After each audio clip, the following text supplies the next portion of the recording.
አቤት መረጃዎችን በማስደመጥ እንጀምራለን። በመርህና በስክነት የተካሄደ ምክክር ሳይሆን የነ አጼ በጉልበቱ ትዕይንት በመሆኑ ህዝብ እንዳይቀበለው እናት ፓርቲ ሰፋ ያለውን መግለጫ አውጥቷል። ዝርዝር ትንታኔው በእጃችን አለ። አቶ አረጋ ከበደ ፋኖንም እስከ መቀላቀል እንደርሳለን ማለታቸው ተሰምቷል። የዚህ የዝርዝር መረጃም በእጃችን አለ፣ ታደምጡታላችሁ። የተወዳጅ ቤተሰቦቻችን አሁናዊ መረጃዎችን በቅድሚያ በማስደመጥ ስንጀምር የህዝብ ድምጽና ውሳኔ በፖለቲካ ሴራም ተሽሯልም ሲሉ በርካቶች ተናግረዋል። የአዲስ አበባ ጉዳይና ከአማርኛ ቋንቋ ቋርም በተገናኘ እጃችን የገቡ መረጃዎች አሉ። የመጀመሪያው መረጃ ስናስደምጥ የአማርኛ ቋንቋ ፖለቲካና ምክክር ኮሚሽኑ የቋንቋ ተግባርና የፖለቲካ ተቃርኖም የሀገራዊ ምክክር ምጸት በቅርብ ተካሄደ ባለው ሀገራዊ ምክክር ኮሚሽን ላይ ከ4000 በላይ ተሳታፊዎች ተገኝተው ሐሳብ ሲለዋወጡ ሲሞግቱና ሲከራከሩ አልፎም ተርፎ በስሜት ተገፋፍተው ቅሬታና እርስ በርስ ወቀሳ ሲያቀርቡ መስተዋል ይታወቃል። በመሆኑም እስካሁን የተናገሩት በሙሉ ከአንድ ወር በላይ ቆዩበትም የተነጋገሩበትም ሆነ የተግባቡበት ቋንቋው አማርኛ ነበር።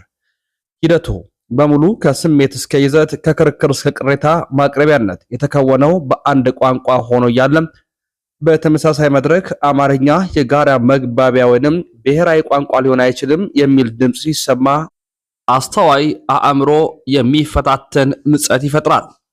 ቋንቋ በመሰረቱ የፖለቲካ ርዕዮተ ዓለም ወይንም የብሔር ማንነት መገለጫ ሳይሆን የሰዎች የዕለት ተዕለት መግባቢያ የሀሳብ መለዋወጫና የተግባቦት መሳሪያ ነው። በአንድ መድረክ ላይ ተቀምጦ በዚያው ቋንቋ ተከራክሮና ተጨቃጭቆ መልሶ ይህ ቋንቋ አያግባባንም ማለት በተግባር የተረጋገጠውን እውነታ በቃል የመካድ ያህል ነው። ይህ ደግሞ የተግባቦት እቀብታ ወይንም ኮግኒቲቭ ዲሶናንስ ወይንም የፖለቲካ ግብዝነት ማሳያ እንጂ ምክንያታዊ እይታ ሊሆን አይችልም። ቋንቋን ከፖለቲካ ቁስለኝነት አውጥቶ እንደ መሳሪያ ማየት አለመቻል የክፍለ ዘመናችን ትልቁ የአስተሳሰብ ድህነት ነው። በዓለም ዙሪያ ያሉ በርካታ ሀገራት ታሪካዊ ሂደቶችና የተግባር ጥቅሞችን በማስቀደም የጋራ መግባቢያ ቋንቋዎችን ፈጥረውበት ባሉበት በዚህ ዘመን ያገናኘንና እየተነጋገርን ያለነው ቋንቋ አያገናኘንም ብሎ መገመት መሞገት የችግሩ ምንጭ ቋንቋው ሳይሆን የአስተሳሰብና የፖለቲካ አመለካከት እንደሆነ ያሳያል።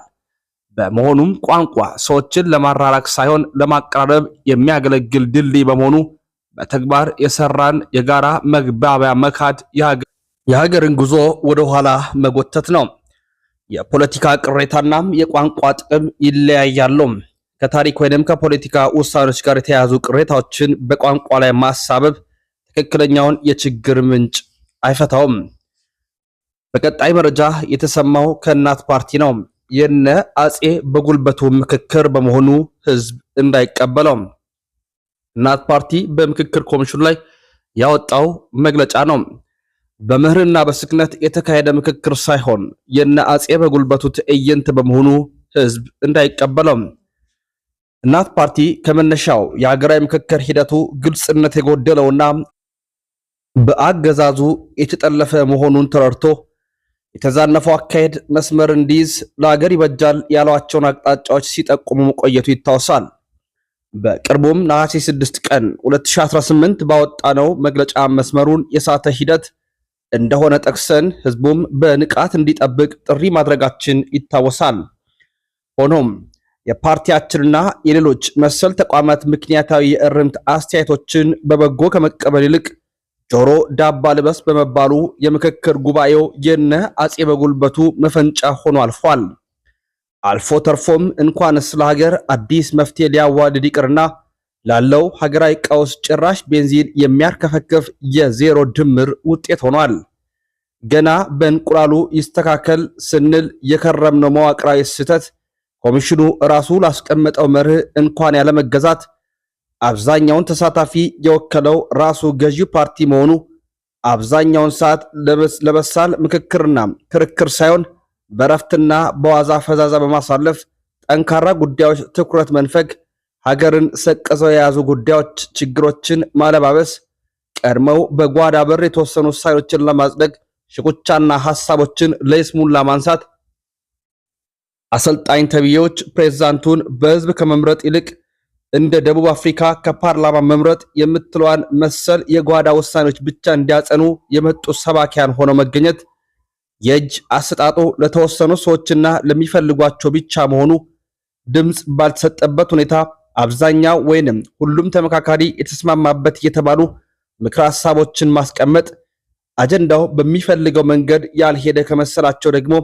ምክክሮች ካለቁ በኋላ ያለቀን ጉዳይ መልሶ መላልሶ የማቅረብ ከተመካካሪዎች የሚሰጡ ምክረ ሐሳቦች በድምጽ አሰጣጥ ሂደት እንደሚያልፉ ከተመካካሪዎች ስምምነት ውጪ ከሆነ ጉዳዩን ወደ ስምምነት የሚያመጣ የክልል ምክር ቤት የተቋቋመ ቢሆንም ይህ ነው የሚባል ስራ ያልሰራና የይስሙላ መሆኑ ይህና ለመዘርዘር የሚያዳግቱ መሰል ሂደታዊና መዋቅራዊ ግድፈቶች የነበሩበት ነበር።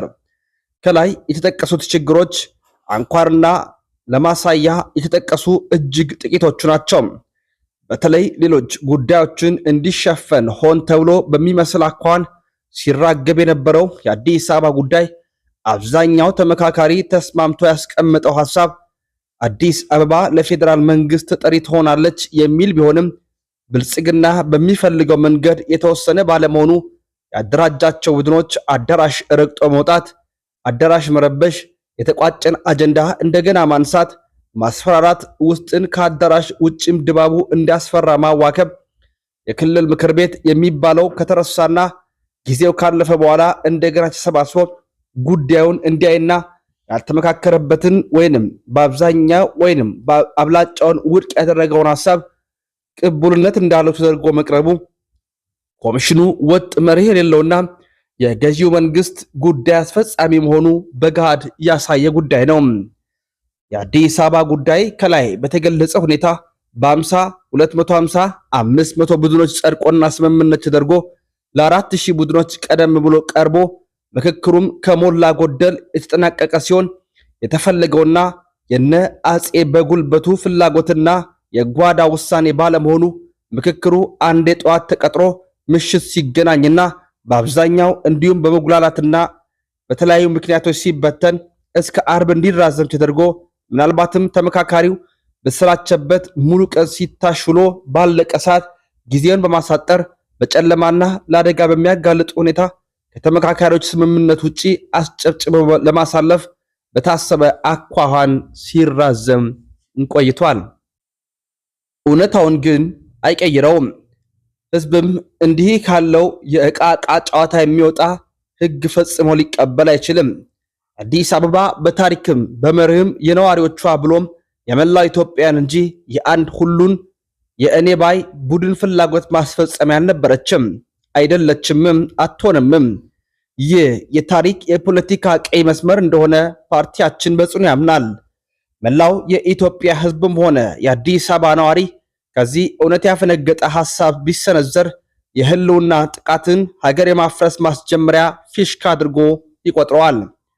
የምክክሩ አጠቃላይ ሂደትና የተቋጨበት መንገድ ስንመለከት ኮሚሽኑ ከመነሻው ባዘጋጀውና ለተሳታፊዎች ባስተዋወቀው የምክክር ሂደት የሥራ መመሪያ ተራ ቁጥር 3 ውሳኔ አሰጣጥ ሂደት 3.2 በርዕሰ ጉዳይ ላይ ተመካካሪ ቡድን ደረጃ የውሳኔ ስምምነት ኮንሰንስ አለ ለማለት የተሳታፊዎቹን 75% ድጋፍ ማግኘት ሲችል ነው ብሎ በግልጽ ያስቀምጥና ይህንኑ ለተሳታፊዎች የገለጸ ቢሆንም የአሰራር ለውጥ ማድረጉ ለጉባኤው ተሳታፊዎች ባላሳወቀበት ሁኔታ በአንድ ጉዳይ ላይ ድምፅ ተሰጥቶ በኮንሰንስ ሆነ።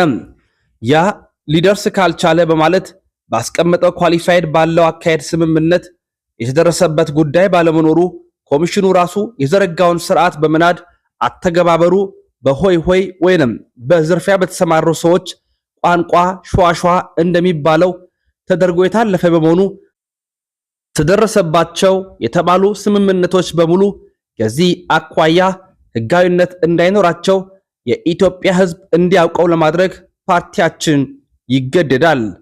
በፓርቲያችን እምነት ምክክሩ ሌሎች ሀገሮች ሲደረግ እንዳየኑና እንደሰማነው በመርህም እንደምናውቀው ቁልፍና አንገብጋቢ ሀገራዊ ችግሮችን መፍቻ ስል ተደርጎ የተካሄደ አይደለም ብሎ መደምደም ይቻላል። እኛ ያደረግነው ምክክር እንኳን እንዲህ በተለያዩ ቦታዎች ላይ በሀገር ውስጥም ሆነ ከሀገር ውስጥ ላሉት ለቅንጦት እንኳን እንዲደረግ የሚመክር አይደለም። በአጠቃላይ ምክክሩ ውስብስብ ችግሮችን እያባባሰ ቀላል ችግሮችን ደግሞ ማወሳሰቢያ መድረክ ሆኖ አልፏል ቢባል ማጋነን አይሆንም። በመሆኑም አንደኛም በታሪክ ፊት ምክክሩ ተጨባጭና አዎንታዊ ውጤት እንዳያስገኝና ባለው ቀውስ ላይ ተጨማሪ ቀውስ እንዲወለድ በር የከፈተ፣ ጠበብ ሲል የኦሮሚያ ብልጽግና፣ ሰፋ ሲል ገዢው ብልጽግና ነው።